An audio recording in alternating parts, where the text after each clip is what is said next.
Okay, so we're going to get started today with exercise 207.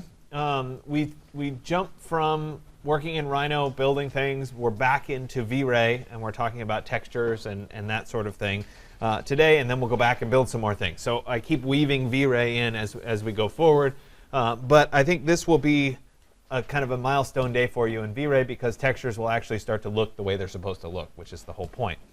So we're going to talk about something called texture mapping. And what texture mapping does is essentially it tells V-Ray how to apply a texture to your object. What should the texture look like? How big should it be?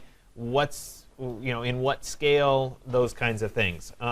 So what I'm going to ask you to do is to set up your initial Rhino file with a few standard objects, and then we'll apply some texture mapping together on those objects so that you guys have a sense for what's happening.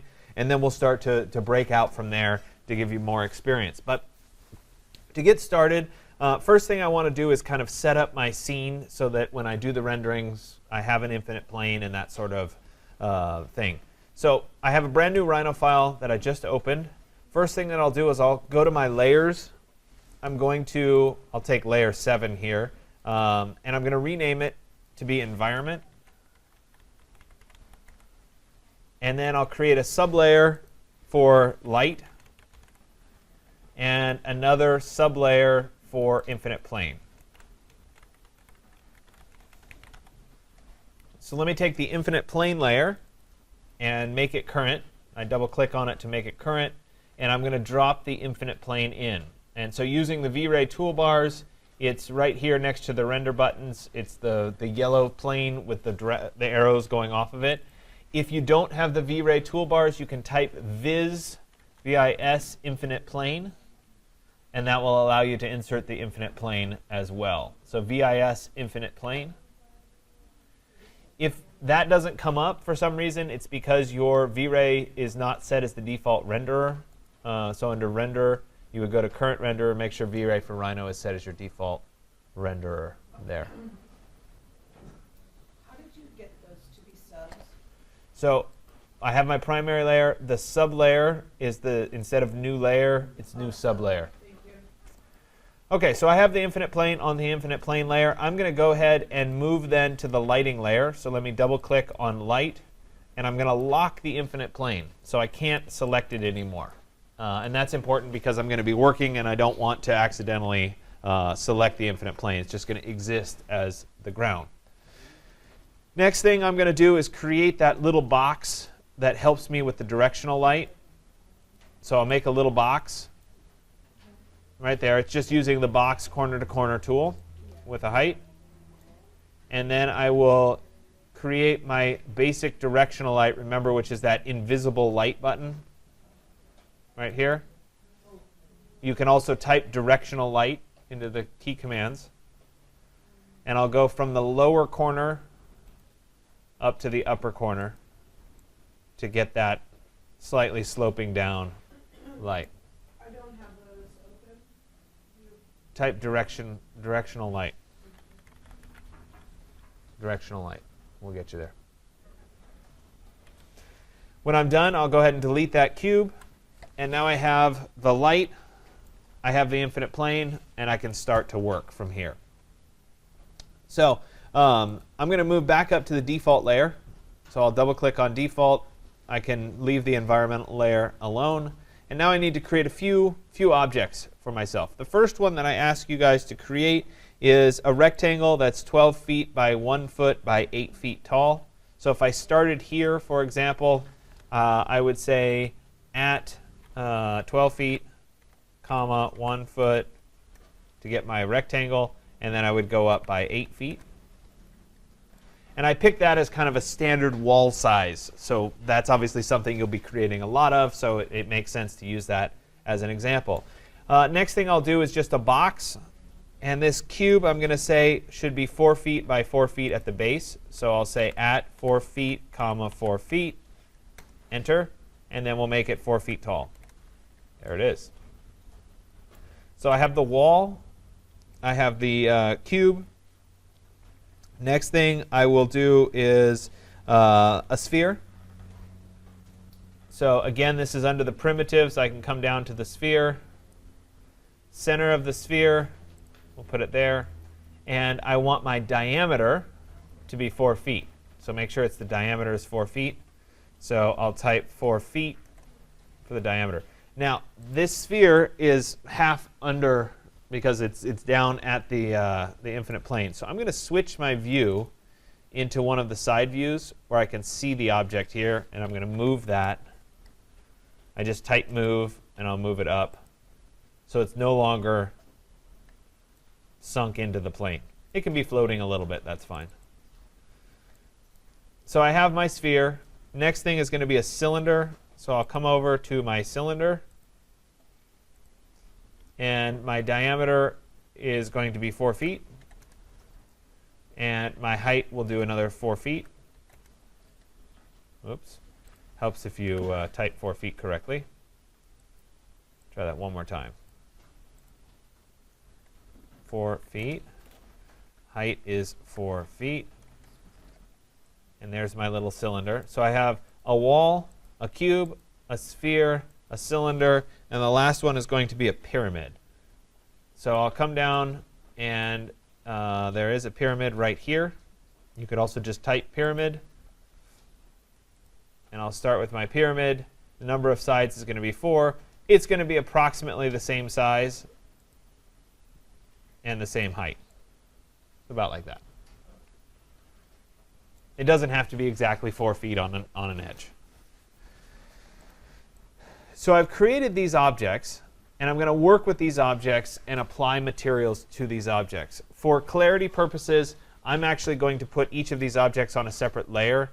You don't have to. There's no reason you need to, but because of how I'm going to be working through the demonstration, I'd rather be able to turn them off so that they're not distracting to you. So bear with me for just a second while I change some of these layers.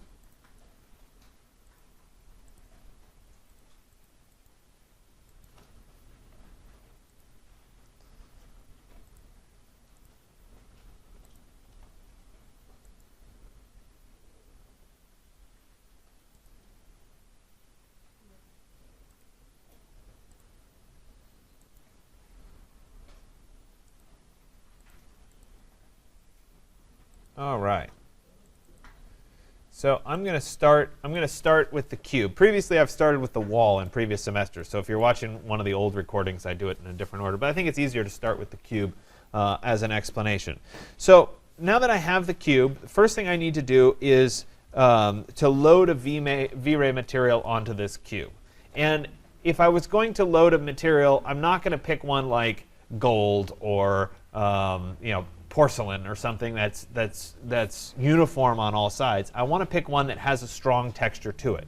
So we're thinking like brick or wood siding or something along that. That's going to be far better to see how this process works.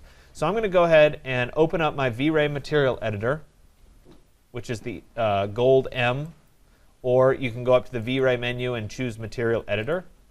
And from here, I'm going to go ahead and load a new material. So I'm going to right click on scene materials, and I'm going to go to load material, and then I'll go into my my OneDrive, and I have that folder with all the V-Ray materials downloaded here. There it is. And I'm going to load in something that has a strong shape. So let me go into siding, and I'm going to go into wood siding, and I'm going to do the I think it's the, is it the random width? We'll try that one and see. No, I don't like the random width one. So let me load a different one.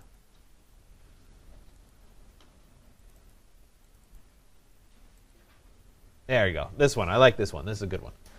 So I'm going to use the rough wood here. I'm going to select my object, and let me double check here. I say in the handout to assign it to the layer. It doesn't matter. My objects are all on different layers, but I could also just assign it to the object itself. So I'll right-click and say Apply Material to Selection, and it's going to go on to the selection. I could also right-click and say Apply Material to Layer, in which case I could choose the layers that it would go on. Okay, so I have that as my texture. The next thing is I want to be able to see it as a preview. And I can turn that on by going to my view, this little triangle next to where it says perspective. Instead of being in shaded mode or in wireframe mode, I'm going to be in rendered mode. And the thing about rendered mode is it gives us a preview of our work. It's not exactly the only preview, nor is it a perfectly accurate preview, but it gives us something close to work with. When we're in rendered mode, however, things like lights have a tendency to disappear. So you won't see your sun anymore. You won't see your lights. So you may have to switch back to your shaded mode to see some of those other types of objects. So now that I have this material applied, we can look at this material a little bit more in depth. So as I look at it, the generic mapping, the scale doesn't look too bad in terms of the height of these boards. But you can see at the top that the boards are a different size. Sorry it's dark on the screen. It's easier to see on my screen. The boards are a different size at the top than they are on the sides of this particular object. So I want to be able to change how V-Ray displays this object. And I could take this all the way to, I could actually render this. So let me do a quick rendering so you can see it in V-Ray.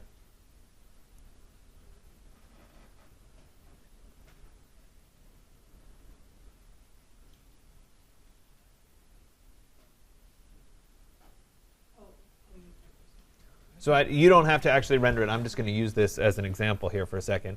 I can see the rendering, but not able to see it here. Click right there and say rendered. Okay. Maybe you don't have a light installed. I don't know. We'll have to take a look. Go back to the shaded for now. I'll help you.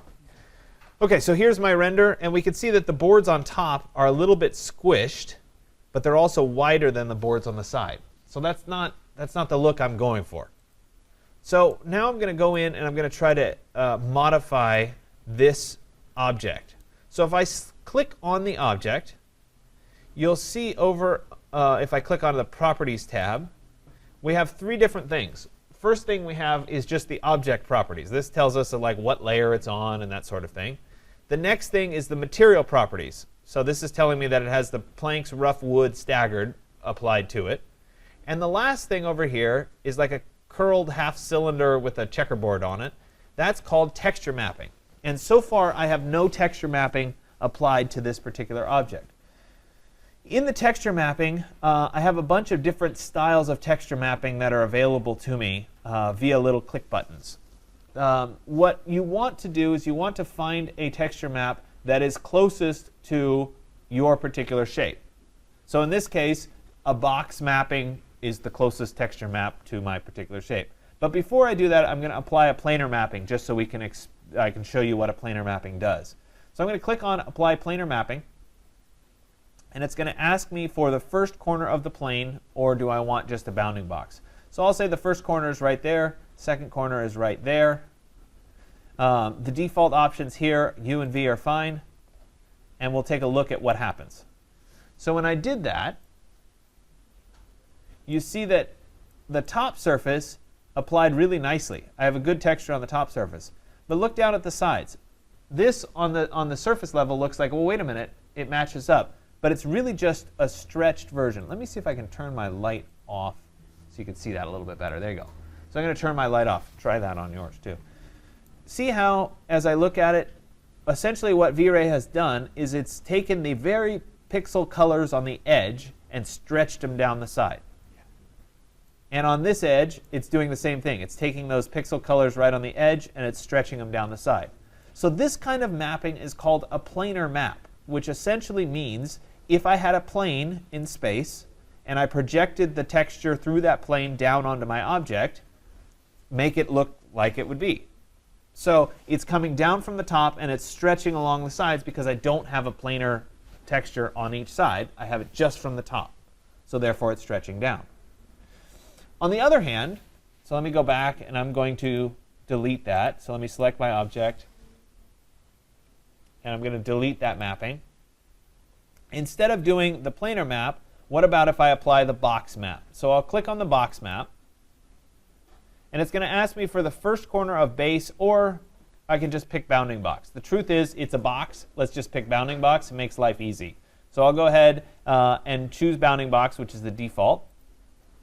Coordinate system, these are all going to be the defaults. We want it to be world coordinates, and we do want it to be capped, so we want something on the top. So we'll say yes to capped. And so now if I look at my object, it's very even. And what V-Ray has done in its texture mapping is it essentially has done a planar map on each side of the cube. So I have a map of the texture going straight down on top. I have a map of the texture going on this side, and I have a map of the texture going onto this side, which ends up turning out pretty well. Yeah? I had the light on its own layer, so I just turned off the layer that the light was on. No, that's on box. So this is a box map. Box map. Okay? So in this case, the box map looks pretty good. Now when I have the object selected, notice after I've chosen a box map, we have a bunch more information about the box or about the map in here. So as I look at it, as we come down here, under XYZ size, notice that it has 48 by 48 by 48. Well, my box was 4 feet by 4 feet by 4 feet, so it's interpreting that into my default unit, which is inches. So the fact that it's 48 by 48 by 48 is pretty good. That also means that the scale is even on all sides of the box. If I wanted the scale to get denser, so if I wanted more of these little planks to show up, if I wanted the planks to be smaller, under UVW repeat right here, I can change these values. By default, they're not locked together, so I could change just one of the values, not all three. I would suggest clicking the lock button before you change them, because it's rare when you're going to want to stretch a material. So at this point, if I change the UVW to 2, for example, I get double the texture on all sides. So it's much, much tighter. If I changed it way up to 10, for example, I get 10 repetitions of my texture on my surface. Once you have applied the box map, these will show up. You have to have your object selected. Though the truth is, it's about at the right scale when this is set at 1. It's about the right scale. So I'm going to leave that for now, and I'm going to move on to my next object. So like I said, I have my objects on different layers. So I'm going to turn on, actually, let me turn on the wall next. And I'll turn off my cube, and I'm going to concentrate on my wall. So there's my wall. I want to apply material to it, so I'll click on the V-Ray material, and I'll apply material to selection. So now I have my material on my wall. And now I want to take a look. So first off, it's wrapping around okay. And the top is actually not too bad. It's not too far out of scale, but it's still not quite right. So once again, with the object selected, I'll go to my properties, and I'll go to my mapping, and this object, while it's not a perfect cube anymore, it's still roughly a rectangle, so a box mapping is pretty close to what I want. So I'm going to go ahead and pick the box map, and I will once again choose bounding box, world, and I want it capped. So it makes this for me, and it looks pretty good on the front, but it's taken, as if this were an actual cube, it's taken the whole 12 feet and squished it down into the 1 foot. Likewise on top here, it's taken the whole 12 feet and it's squished that down into 1 foot. So it's taken all of that and made it compressed, which is not what I want for my renderings at the end. There you go. Trying to see which side you guys can see it better. That's probably the best point. So I need to fix that problem. So I'll look over here in my texture mapping, and we're going to look under X, Y, and Z size. Remember last time it was 48 by 48 by 48. This time it's 144, so 12 feet, by 1 foot, by 8 feet. So it's again getting that information from my object. I have several different presets that are available to me. I have 1, 1, and 1. If I were to click that, my texture is going to get really small. It's going to be even, but really small. This third option resets to the default, which is the 144, 12, and 96. However, the X equals Y equals Z option, when I click that, it will average out the three sides and it will make them all even. So I'm at 84 for all three. This then is fairly even as I wrap around. So there it is in front, there it is on the side, and the top all match. So they're all the same now. It's just a matter of deciding what the appropriate scale would be. I could change these down to be 48 by 48 by 48, for example. And I would get a smaller pattern that matched up with the cube that I did earlier. So this is closer to the look that I was wanting. I still also have the availability of the UVW repeat. I could lock those, and I could change this value to double up, for example, the density of those wood planks, if I wanted to. So I have two different places, essentially, that I can change the pattern. The UVW repeat, but I can also change it on the X, Y, and Z size. So technically the difference is the X, Y, and Z size is the size of the texture that I'm applying to the object. The UVW repeat is the number of times I repeat the pattern on the object. So they're similar, and they end up doing the same thing, but they're different actual options. So generally speaking, if you're doing a wall, you're going to be in the X equals Y equals Z, and you're going to be setting your size so that all are even and that your texture wraps around your object in this context. Now, the next question is, what about if on this particular object I didn't want the pattern going the long direction at the top? So in this case, it's wrapping around and then going the long direction, and the short direction is on the end. If I didn't want that to happen, I need to adjust this object. And I can do that in two different ways. The UVW rotation value, sometimes I can adjust it. And it's not always what you think it is. So it's not always just an X change, a Y change, or a Z change. Sometimes you have to try it out a little bit. So if I went to Z and I went to 90, we could say, OK, well, that didn't quite do what I wanted it to do. So let's put that one back at 0. Let's try the X value at 90. Nope, that didn't do it either. 0. Let's try the Y value at 90 and see if that one does it. Nope, that didn't do it either. So it might be a combination where we have to turn two of these on at 90 to get it. Again, it's a little bit challenging to sort through what's happening and which direction you want it to rotate. So instead of trying to do it this way, I'm going to show you something else. And that is that we can turn on what's called the mapping.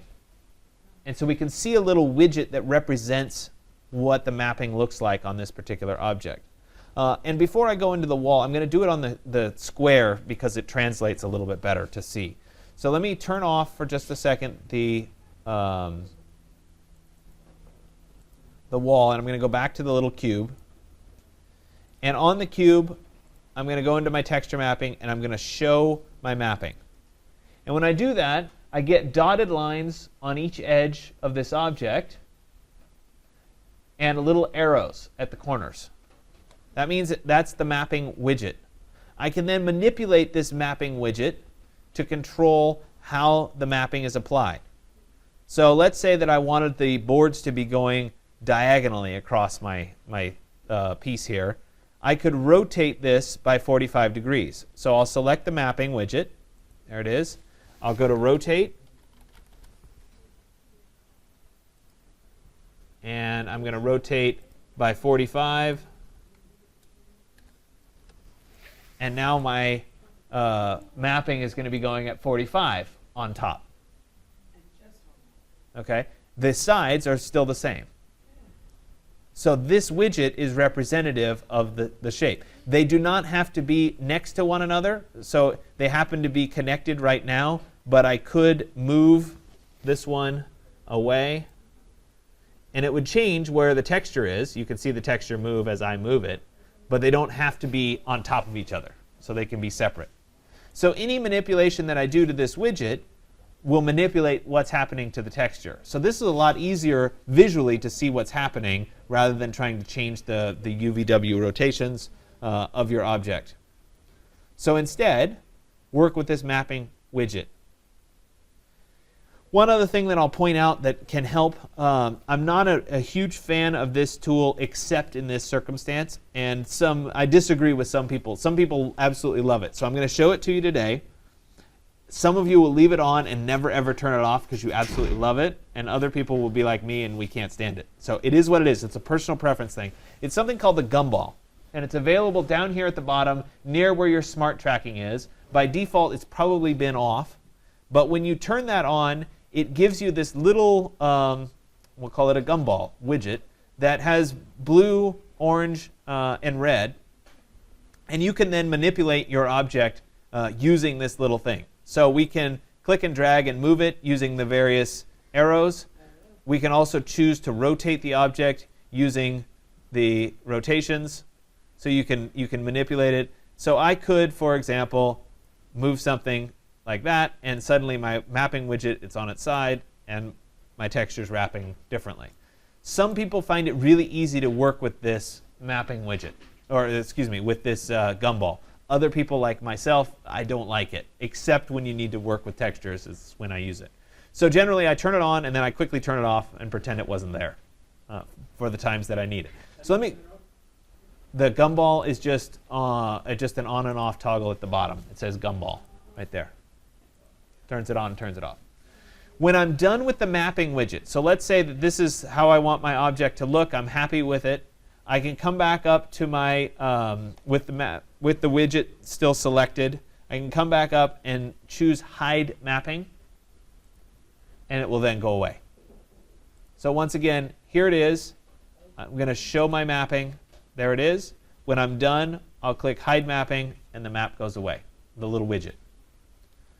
Let me turn back on the wall. Let's see here. It was this one. We'll turn off the cube. There's my wall now. And I wanted to adjust. Remember, I wanted the boards on top not to go the long way. I wanted them to go the short way. So easy way of doing that is to select my object here.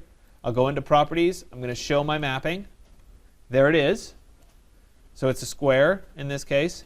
And once again, this is where I like the gumball because it makes my life a little bit easier. I'm going to click on the blue arc, and I'm just going to rotate it by 90 degrees. And now all of my boards go across the top. They still say across on the side, and they still say lengthwise on the bottom. So I've just worked and kind of manipulated what the texture looks like based on this little mapping widget. So it's really useful to fine-tune your objects. You can also scale if you wanted to adjust, for example, how dense the texture was, but you didn't want to change any of these values. I could go into Scale, and I could scale, and you can see a live preview as I start to scale it of what the texture looks like as I make it bigger or smaller. So it's a little jumpy. It takes, you move the mouse, wait, but you get the idea. I'm going to hit Escape because I don't need to change it. So when I'm done, again, I'll click on the mapping widget. I'll come over and I'll hide the mapping. I always recommend, once you're done doing any manipulation with the widget, turn it off because you'll end up with too many widgets floating around and you won't know which one ties to what material. So when you're done, turn the widget off so that it goes away. OK, so I've done the cube and I've done the wall. It's time to move on to the sphere. So we'll make that active. And I'm then going to apply my material to the sphere. Let me turn off the gumball too. There we go. I'll go into my V-Ray materials. I'm going to right click on the wood pattern here and apply material to selection. And so now I have my material applied to the sphere. It does a pretty decent job by default. It's not too bad. But at this point, let's go ahead and fine tune it. I'm going to come over here. Now, if I applied a box mapping to it, I'm going to show you what happens. So let me apply the box map, bounding box, world. Yes, go ahead and cap it. So remember, it's taking like all the planes of the box and projecting it down onto my surface. So if I look at the material, well, there's no sharp edge to cause a joint between the top and the side. So I end up with a weird seam that goes kind of diagonally here and another seam that kind of goes diagonally there where the material was supposed to line up. Likewise, I have a seam that runs down kind of the side. So this isn't the best look for what I'm trying to do in my sphere. So let me go ahead and delete that one. And instead, as I come over, you'll notice that there is a spherical mapping. Of course. So we'll click on spherical map. We'll just do a bounding box, world, and it looks very much like the default options. At this point, we have x equals y equals z all set at 48. That was our default. Remember, we could adjust these. If we wanted more texture, we could say, we could double that, say 96, 96, and 96. There we go. Or we could change the UVW repeat. So I could go to 2, and we could increase the repeat value to 2. And that's going to make it denser. I can also go in and show my mapping. There's my widget right there. And I could turn on the gumball, and I could do a rotation. So if I wanted it so that it was to one side, hold on a second. There we go. If I wanted it to look like a Dyson vacuum ball or something, I could do it on one side. Okay, so you get the idea. I can manipulate these sorts of things. Now, because it's a sphere, no matter how this is a wood texture, the wood is going to get really weird and funky as it gets close to the sphere. It's like an orange. You can't, I mean, there's nothing we can do. If I put a texture on it that didn't have this strong of a pattern, like an orange peel or something, it would look more reasonable. So it's a little bit squished because of the fact that it's this kind of a strong texture.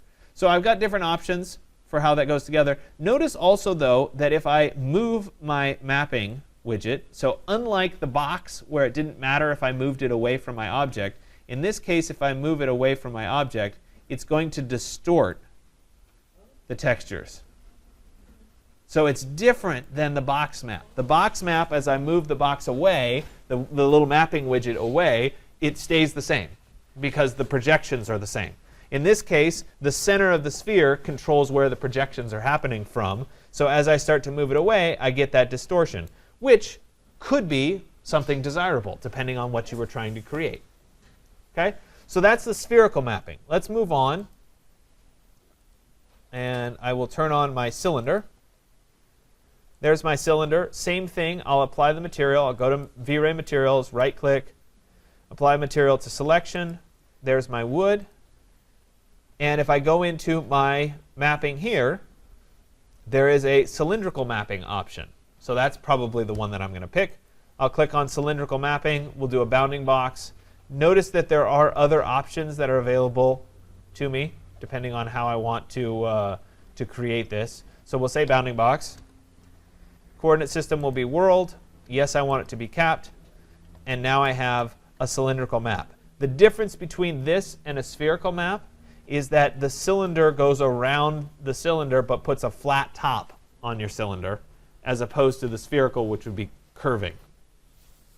So if I wanted to see the mapping widget for this object, once again, I can turn on the Show Mapping widget. There's my widget, and I could adjust it as appropriate, though there's not a whole lot of adjusting to do to this particular one. Okay, so that was the cylindrical mapping. I'm going to go ahead and select it, the mapping widget, and I'm going to turn it off, so we'll hide the mapping. And I'll turn off the cylinder and on the pyramid. So there's my pyramid. You can barely see it. Let me go ahead and apply the material to this one. So I'll go to V-Ray Materials. I'll right-click and say Apply Material to Selection. Now I have my materials applied to it. So a pyramid's kind of interesting because we could use a variety of techniques in terms of how we would apply a material to it. So for example, if I took my pyramid and I went and I applied a box map to it, and we did a bounding box, world, capped, yes, there it is. Okay, it didn't do too bad of a job. It's reasonable. The only challenging part is this little diagonal seam that's running up the side, right? Which may be an advantage. So it's a little bit different, but it could, again, a lot of your material choices are based on what looks right to you. So that's one. If I didn't like that one, I could delete that mapping. And on this one, we could apply, let's say, a planar mapping. We'll do a bounding box, world, UV down. And it's going to apply the material straight down on the object, which is, again, another different choice, depending on what you were looking for. Yeah? How do you what? Of the planar map? I just did a bounding box. If I showed the mapping, there's my plane. And if I wanted to adjust that plane so that it was going from the side, for example, I could change the plane. I could rotate the plane.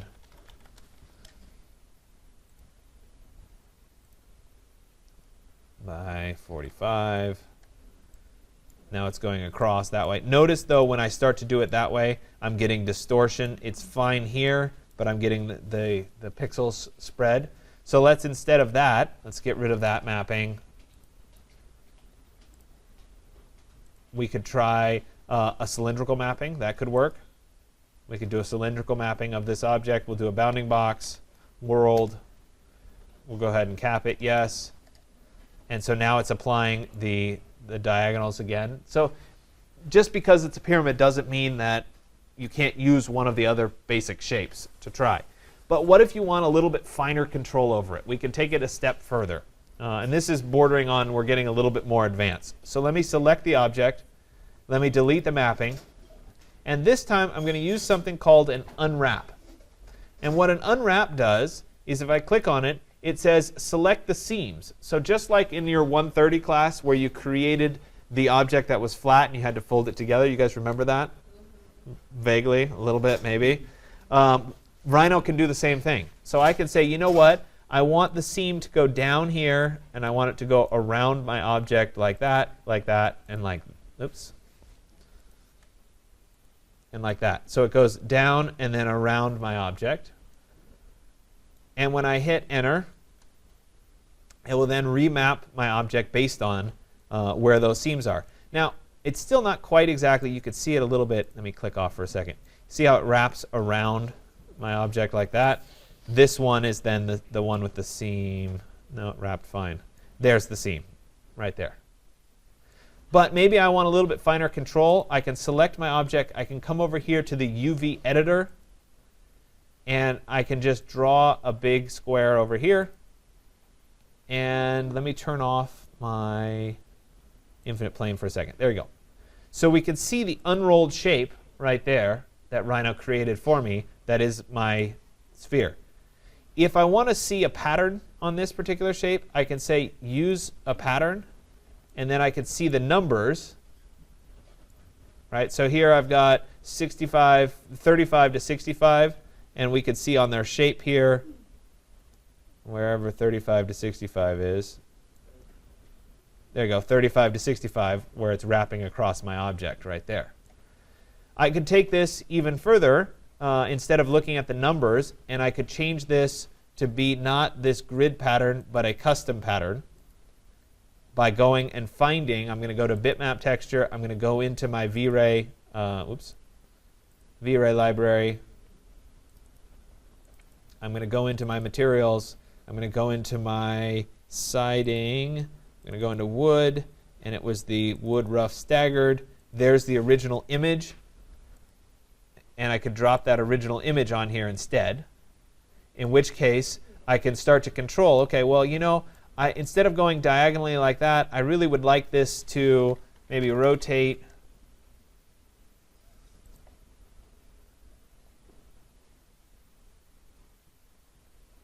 Let me turn off ortho for a second here. And I would like that to be going like that on that particular piece of material. And that's then going to correspond over here on my object. So as I manipulate this against the material, the corresponding changes will happen to my little sphere. Or excuse me, my pyramid over here. That's again my seam, so we'd be rendering from this side, which is controlling how they apply. So this is a very fine control over your texture map. The likelihood of you, oh, you guys can't really see it very well there, can you? Oh well. The likelihood of you guys using this as a strategy is probably not that high unless you're working on a very small object where the texture has to be just perfect. Most of our renderings, one of the default options, one of those basic texture maps, will do 90% of what you need. So small object, maybe you get into this kind of an unwrap, but I like to at least introduce it as a concept. So if you wanted to do this and you wanted to have finer control, it's there and available to you. Okay? So now that I've done the texture mapping and I've shown you the various ways that it works, when I'm done, I'll click apply to that, and then I have my final texture mapping. So I have all of these objects. I'm going to turn them all back on. Let me turn back on my environment. Let me turn back on my light. We'll get a nice little view of those, and we'll render those, and you're going to post that as part of what you're doing today. Okay, so I have all my little objects there, and we'll let that rendering finish. So that gets us through part one, and it talks about the various strategies.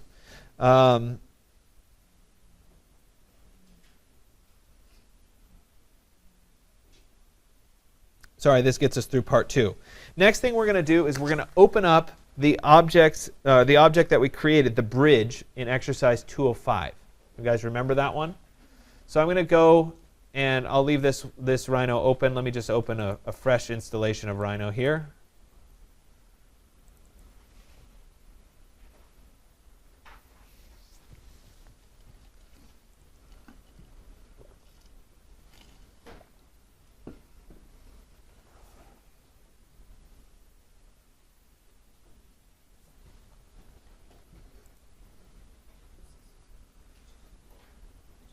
Come on, Rhino.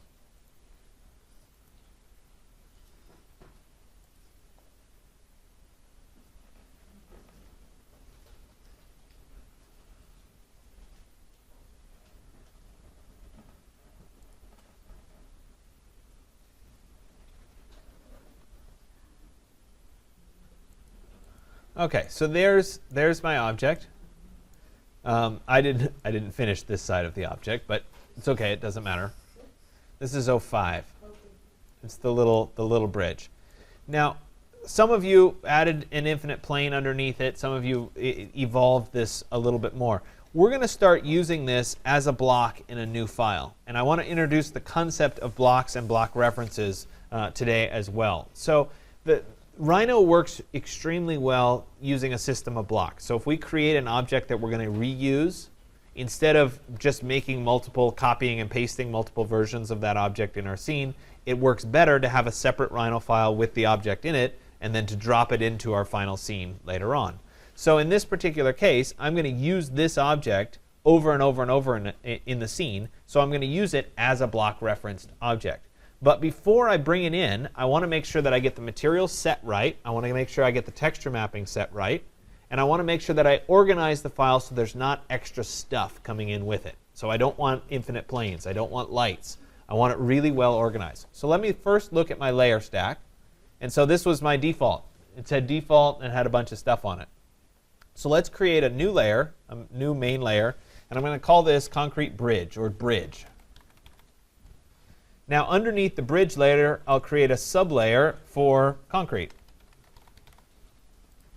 Then I'll take the objects here and put them on the concrete layer. So I'll right click and say change object layer.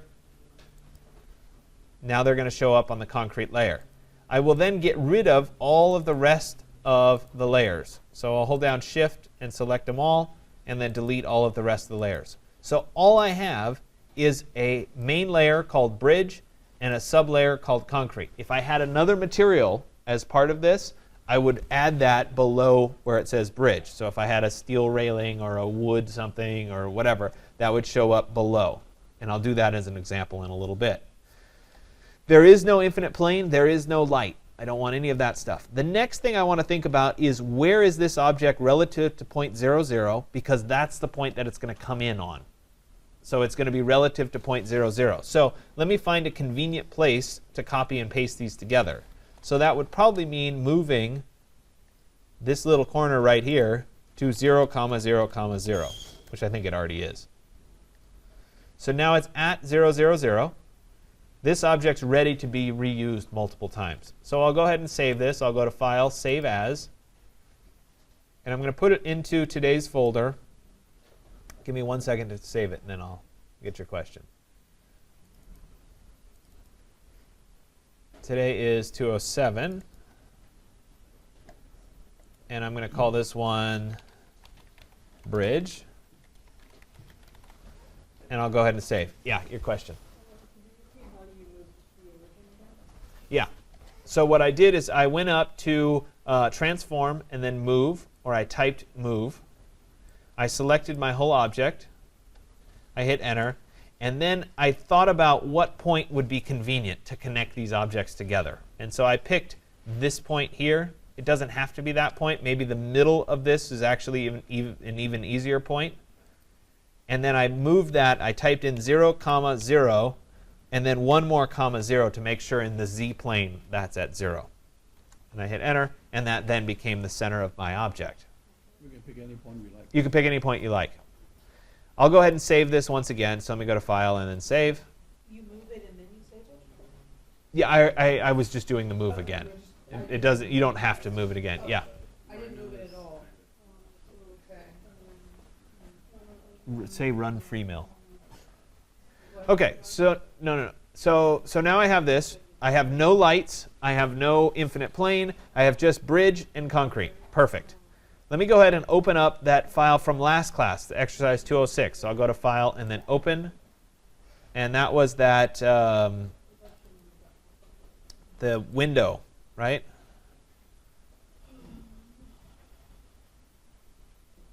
Trying to see, I guess it was this one. Yep, okay, so there's that one. So same thing here. This time I want there to be a layer. I can start with layer. Let me create a brand new layer. There you go. This would be curtain wall. Then I'll create a sublayer for curtain wall that says, I don't know, spider clamp. And I'll create another sublayer for glass. Then I'll get rid of the rest of these layers after I put my objects on their respective layers. So let me take the glass and put it on the glass layer. And I'll take all of my spider clamp and I'll put it on the spider clamp layer. And then I'll get rid of the extra layers. So let's take all of these and we'll get rid of those. So there shouldn't be an infinite plane, no lights. Same setup as the bridge. I just did the same thing for the two layers, for the bridge and for this glass piece. Now I need to make sure the materials are assigned correctly for both of these. So this one's really easy. You guys probably already assigned the material. V-Ray material editor. Let me load up some metal. Resources, V-Ray, V-Ray materials. We'll go to metal. And we'll do steel. I'm going to do a matte steel. And I'm going to right click and say apply material to layer. And this is going to go on the spider clamp layer. Then I'm going to load up some glass. I'm going to just create a basic material. So let me go ahead and create a standard material. I'm going to call this glass. We'll make it kind of a bluish color. And we'll change the transparency to dark gray. It gives it somewhat of a glass appearance. And I'll apply this to my glass layer. Okay, so I have the materials applied. In this case, the texture mapping isn't important. If I were to look at this in rendered mode, we don't get much out of it. The texture mapping of my steel, it's all kind of uniform. I'm not going to worry about the texture mapping.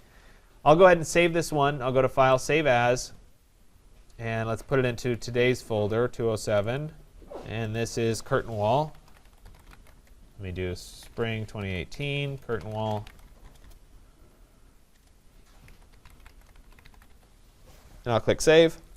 And I realized that I didn't put the material on the bridge, so let me go ahead and open that bridge one more time. There it is. Let me make sure I put a material on it. So once again, I'll go to my material editor. And I'm going to load a concrete. So let's see here. I don't want it to be metal. I want it to be concrete. And I'm going to do the board form because it has a pattern to it. So it'll matter. The texture mapping will matter. So let me do board form. And let me apply this to my layer. It's going to be the concrete layer. And now I can look at this. If I go into my rendered mode, I can see what it looks like. So right now, it's definitely too big, and it has no texture mapping applied to it. So in this case, my object is a little bit more complicated than just the box that we were doing or one of the spheres. It's not a primitive object anymore. However, this is roughly the size and shape of a box, right? So that's not a bad place to start. So let me take all of my objects. So I select everything. And I'll go into my properties, I'll go into my texture mapping, and I'm going to apply a box map to it. So I'll click on box map. Same options here. So it's going to be a bounding box, world, and yes, I want it capped.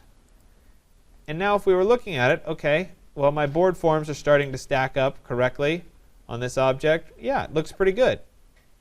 Maybe I need to adjust my scale just a little bit. Remember, I could select my object. I could turn on the mapping widget, or I could come in here and adjust the UVW repeat. So maybe I want that to be not at 1, maybe at 1.5. Just to make that a little bit smaller. Take a look here. Yeah, it looks pretty good. So now I have that set for myself. OK, so I'll save this file as well. I'll go to File and then Save. And we'll come back to this file in a second. So one of the things about blocks is we have a file that has our environment in it, and that's where we bring the blocks in. So the block file exists by itself, no environment, clean layers, nothing extra. And then we'll create a brand new file that we'll bring these into. So I'll open up Rhino, and I'm going to create a new large object, inches.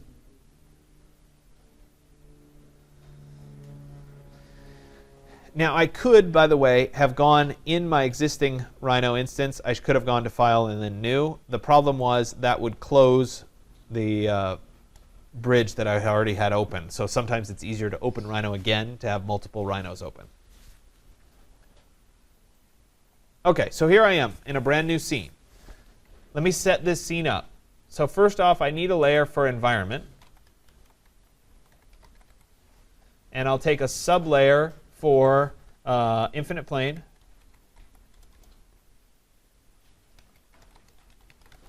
And a sublayer for light.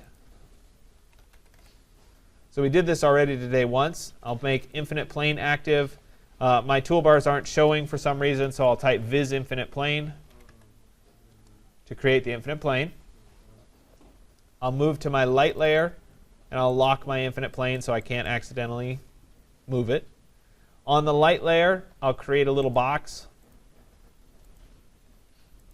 That. And I'll use my directional light from the end to that upper corner on a diagonal so that my light's shining down. I want to make sure that that light is on the light layer, which it is. I'll delete the object. Now I have my scene essentially set up and ready to do some renderings. The one other thing that you may find useful is to go in to your V-Ray options, and under your environment tab, change your background, reflection, refraction, background color from black to white. So I'll change that to white. You could also change it to a really light blue if you'd rather. So something very faint blue, that would work as your sky. We'll get to skies with clouds and all that stuff, but it's a little bit later on. So I have those things on. Now it's time to bring in those blocks. So let me clean up these layers first. I like to start emphasizing clean layers because you'll find over time in Rhino that your files will have lots and lots of layers. So if you organize early, it'll make your life a lot easier. So I'll create a brand new layer for blocks, and I'm going to call it blocks. And that will control the the actual block instance that comes into my scene. So let me make it active. There it is. And I'm going to then go in and insert the first piece of my bridge. So I'll go to File, or excuse me, I'll go to Edit, Blocks, Insert Block Instance. It's also Control-I, for those of you that you want to use. So Edit, Blocks, Insert Block Instance. It will bring up, you could type in Insert too, that'll get you there. Okay. It will bring up the Insert dialog box, in which case I'm going to go find my bridge. So let me go into today's exercise, 207. There is my bridge. I'll say Open. And I want to insert it as a block instance. I want to be prompted for where it's going to go. The scale is going to be set at uniform, so I'm not changing the scale at all as it comes in. And the rotation is already set, so I'm not going to worry about any of those things. I'll say OK. Now we get the Insert File Options dialog. And this one's really important. And I want to walk through some of the things that are happening here. So first off, you have a name. I leave it the name of the file, so it's easy to find later on. We want to read the blocks from this file. That's fine. Now down here, block definition type. So you have three choices. You have embed, you have embed and link, and you have link. The embed option takes the file and sticks it into your new file. So if you lose the original file, you'll still have the block inside your file. Now if you do it that way, which sounds good on the surface, oh, I'm protecting myself if I lose the file. The problem is you just added that much more weight or that much more size to your Rhino file to keep track of. So instead of something simple like this, imagine you're modeling a skyscraper, okay? Or you're modeling something for 220 where you have a bunch of repeating window panels. If you do the window panel as a block and you insert that block 200 times, you now have 200 instances of this that's going to slow your Rhino file way down. If, however, instead of choosing embed, you choose the last option, which is link, this works like InDesign works, where it's a reference to your original file. So when it needs the information, it goes and gets it from your original file. Otherwise, it stays really light in your Rhino file, which is ideal. The third option in the middle here, embed and link, maintains a link to your original file, but embeds it. So you can update it still, if you want to, from your original file, but it makes your file a little bit heavier. So my choice is always link. Below that, we have a layer style, and that is, do we want the layers to be active or reference layers? If you're going to link it, you might as well have reference layers. And I'll show you what that does in just a second. When you link it, later on you change the original file. It will reflect the changes, which is ideal. Exactly. Everything. Exactly. So I'm going to leave it as link and reference. The key, though, is I'm not going to lose my original. That's the big important thing. I'll go ahead and say OK. And now my little bridge piece comes in. So there it is. And I'll drop it into my scene. I probably need to move it up vertically. So let's go to move. Oops, if I can type. Move V for vertical. And I don't know, we'll go up by 10 feet. There it is. So now I have that block in the scene. Notice over here that I have a blocks layer, but I also have this grayed out layer that says Spring 2018 bridge.3dm. That's the file that I referenced. And inside of that, I have a bridge and I have concrete. So I can still manipulate. I could turn off certain pieces of my drawing if I wanted to from these layers, even though they're inside the block. So I like them as this reference. They're grayed out. If I didn't choose the layer style as referenced, it would show up just like any other layer. So this really distinguishes what's a reference and what's not. So at this point, I can take this object. I could just copy it. And I want lots of them, so I can copy from right there, and we can create a bunch of them. So we'll go along here, and we'll keep stacking them together.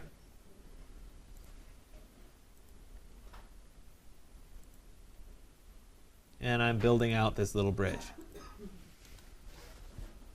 So there I am with all my little shapes put together. Next thing I want to do is bring in that other piece, the wall. So same thing, I'll go up to edit. Actually, before I do that, I'm going to save this file since I haven't done that yet. I'll go to File and then Save. And let's put it into today's exercise here.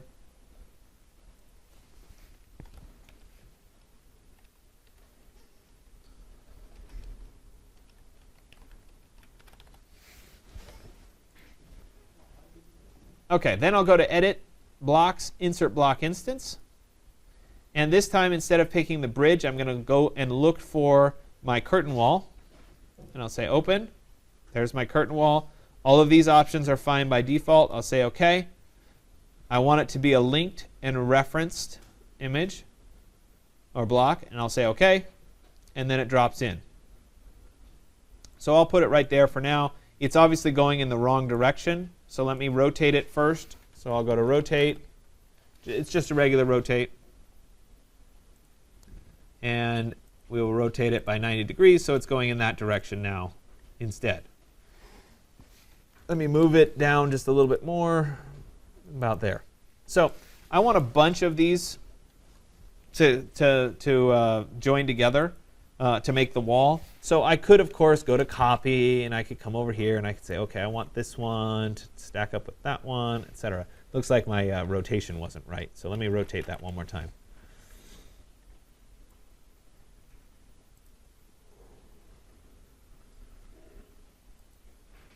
There we go. Sorry, I was off on my rotation. But that takes a lot to copy a bunch of them. So instead, I'm going to use a command called array. So I'll type array, which is going to give me a bunch. So number in the x direction. So number in the x direction is going to be 1. I look down here. This is kind of behind my head. I have x, y, and z. I'm going to have a bunch in the y direction, not in the x direction in this context. So 1 in the x direction. Number in the y direction, I don't know, 20. Number in the z direction, no, let's say maybe 6, because they're going to stack on top of each other. I'll go ahead and say Enter. Spacing, the y spacing our first reference point. So my spacing is going to be, I know it's 4 feet, but I could also say from here to right there. And it gives us a nice little preview of our drawings. Z spacing would be from there up to there. And if I like what I'm seeing, okay, I like what I'm seeing, I'll press Enter. If I wanted more, I can change the number.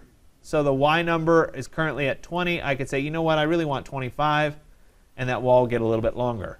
The Z number, I really want a few more than 6, or I want one less than 6. I could say I want 5, and it's going to adjust. Okay, so before I commit to it, I can make an adjustment on how many of this repetition I want. When I'm done, I'll hit Enter, and I'll then have all of those objects. So pretty convenient way of making that whole curtain wall from one part. That's the idea. So now that I've got that set up, I'm going to zoom in, and I'm going to do a render of this. Assuming that I did my texture mapping and my materials correctly, this render should come out just fine. Okay? Now, what happens if I want to make a change to one of these objects? Click Save. Yeah? What was the command you did to get the array of these spider points and clouds? What did I, to do the array? Yeah. It's just array. That's what it's called. If you type array, it will do it. Okay? There are many other arrays that are available in Rhino. We'll get to what those mean later on. But right now, it's just an irregular array. Okay, so what if I wanted to change my file? So let's say on the bridge, coming back to the bridge, I decided I really wanted something different as part of the bridge. Maybe I wanted a wood railing that went across the top or something. I don't know. I mean, that might be ugly. But anyway, you get the idea. So let's say that I wanted a wood railing. And there it is. And I want it to be 1.5 inches. And let's move that vertically by, I don't know, 6 inches. Yeah, maybe that's too tall. Whatever. Okay. So that's going to be a wood railing. I probably need a little support in here. So let's create a little support at 2.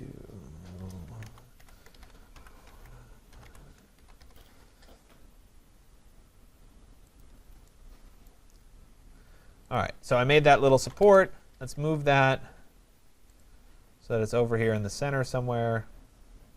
There it is. Let's move that over by 2 inches. What's that?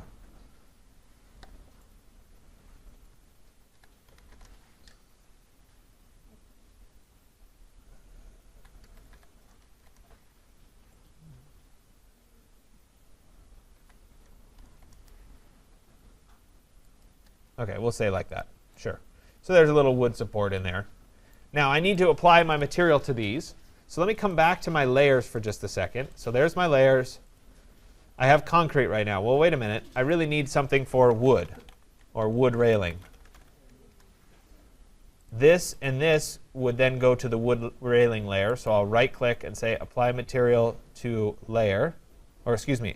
Go to my V-Ray materials. Let me load in wood. So let me go to load material, go into my wood,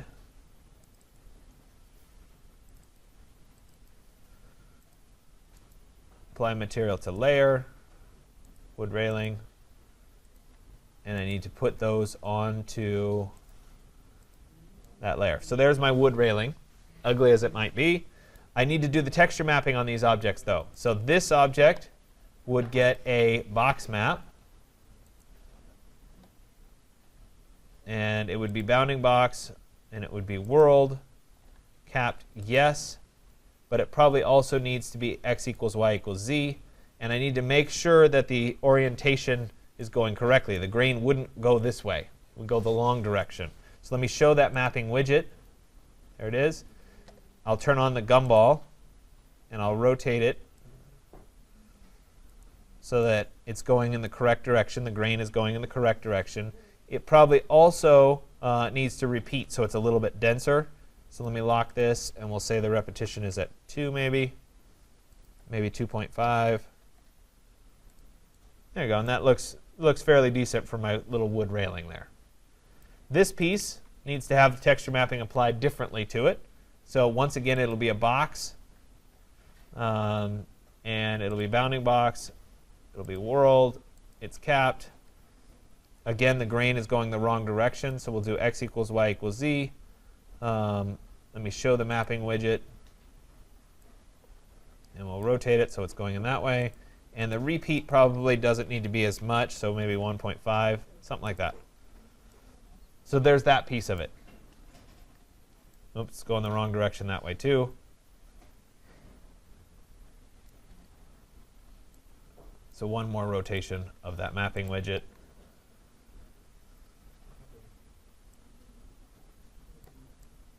There you go. Now they're both going in the correct direction. So I'm just carefully going through and making sure that that works.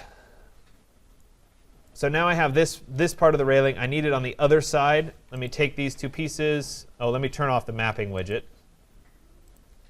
And I can let me turn off this mapping widget. See, I told you you can end up with too many mapping widgets. I take this and take this. I'll mirror them to that side so that I get it on that side. Now, what happens if you had two objects? Let's say this didn't have the texture map on it at all. So this object isn't the same as that object. One of the nice things that we can do is we can take this object and we can match the texture map to that object. So I could say, oh, I like the texture mapping here. Let me take this object, match mapping to that object. And then your mapping is going to be the same. So once you have it on one, you can copy the mapping to other objects. So all of that's done. I have my little railing. I can go to File and then Save. And I've just saved my bridge file. Let me go to the file, this one. If I go into my Edit and I go to Blocks and then Block Manager, we can see, oh, the bridge linked file is newer. Let me go ahead and update that. Linked file is newer. This will come up saying, do you want to use your existing material or replace it? Generally speaking, just replace it, and that'll give you the freshest version. Apply to all.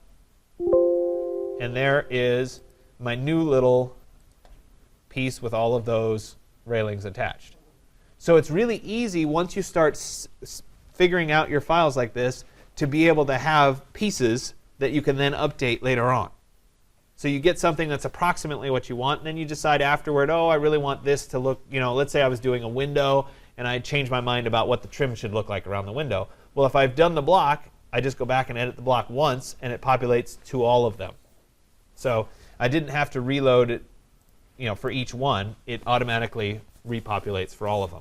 So now that I'm all done, I'll set this up to render, get myself a nice little perspective here, maybe something like that, and then we'll go ahead and render it, and I'll get my end result. So that's where we're going today. Once it's all done, give yourself a render. I would like you to post two things. One is the render of your bridge with your glass behind, and the other is your this file. The objects right here that's rendered. Okay? Are there any questions? No? All right.